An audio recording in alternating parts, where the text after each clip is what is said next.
Isso é um pé de quê? Pé de jambo.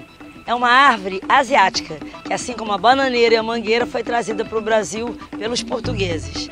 Segundo o glossário luso-asiático de 1563, os portugueses já conheciam o pé de jambo. Ninguém sabe direito quem trouxe nem como, mas provavelmente essa árvore veio parar no Brasil ainda no século XVI. Dá para imaginar direitinho um português se apaixonando por essa árvore, não dá? Tão bem desenhada, assim, cônica, essa copa frondosa parecendo uma pirâmide e o fruto vermelho forte, arroseado, com uma polpa bem branquinha por dentro. Isso, sem falar nesse tapete cor-de-rosa que ele deixa. Coisa mais linda do mundo.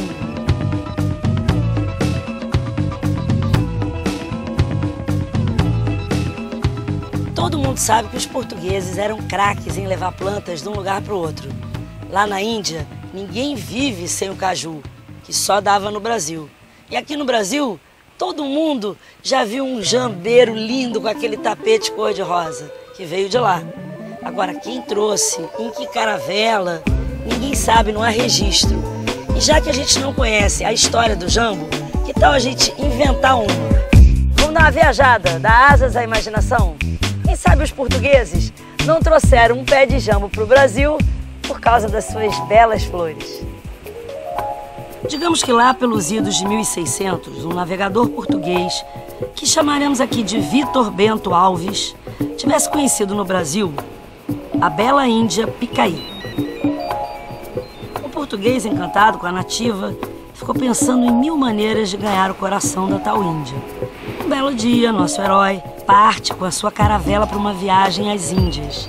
E eis que, com a sua luneta comprida, ele avista uma fruta nova, em forma de coração, escarlate, caída num chão furta-cor.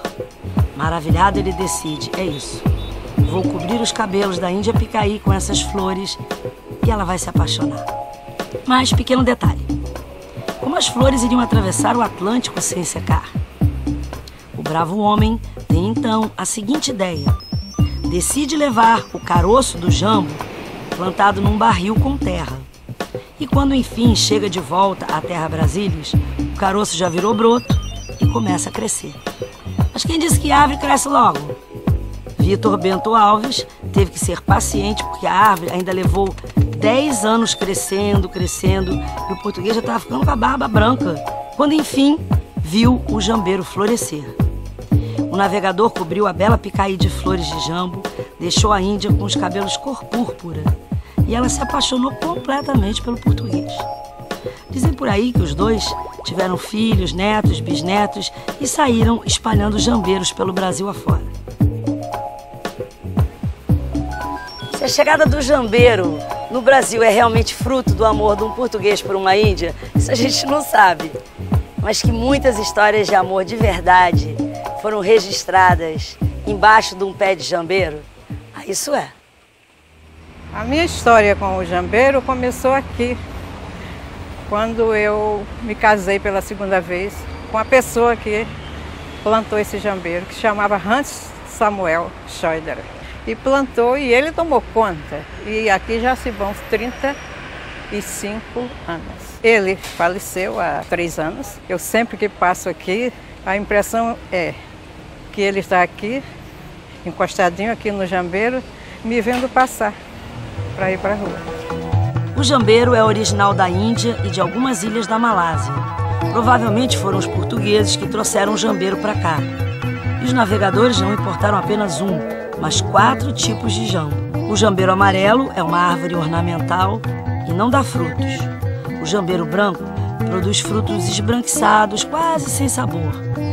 O jambeiro rosa dá frutos rosados e o jambeiro vermelho, o mais famoso de todos, é o que dá o fruto de casca avermelhada e polpa branca. A característica principal da flor do jambeiro é que ela tem essa morfologia em forma de pincel, né? Porque ela tem muitos estames, que são os elementos reprodutivos masculinos da flor, e isso acaba favorecendo a polinização por diferentes tipos de animais, porque independente do tamanho do animal que chegar na flor, ele vai acabar tocando os estames, que são as estruturas que têm os grãos de pólen. O pé de jambo frutifica de janeiro a maio e chega a produzir frutos por mais de 20 anos.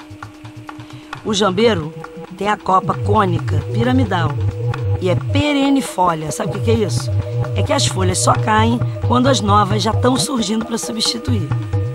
Então, essa árvore não fica sem folha nunquinha e tem uma das melhores sombras do mundo. Um pé de jambo pode viver mais do que eu, do que você, muito mais do que quem o plantou. Ele pode, por exemplo, ficar famoso, dar nome às coisas, aos lugares. Foi o que aconteceu com esse famoso jambeiro que fica em Niterói, aqui no Rio de Janeiro. Ele acabou dando nome a esse casarão que hoje é conhecido como Solar do Jambeiro. Essa árvore foi plantada em 1887. E aí, em 1987, fizeram uma festa para comemorar os 100 anos de existência do jambeiro. Agora, esse nosso amigo aqui está com 120 anos. Viva ele! Aqui você conheceu o jambo, Syzygium malacense. Conheça outras espécies no site www.umpedque.com.br.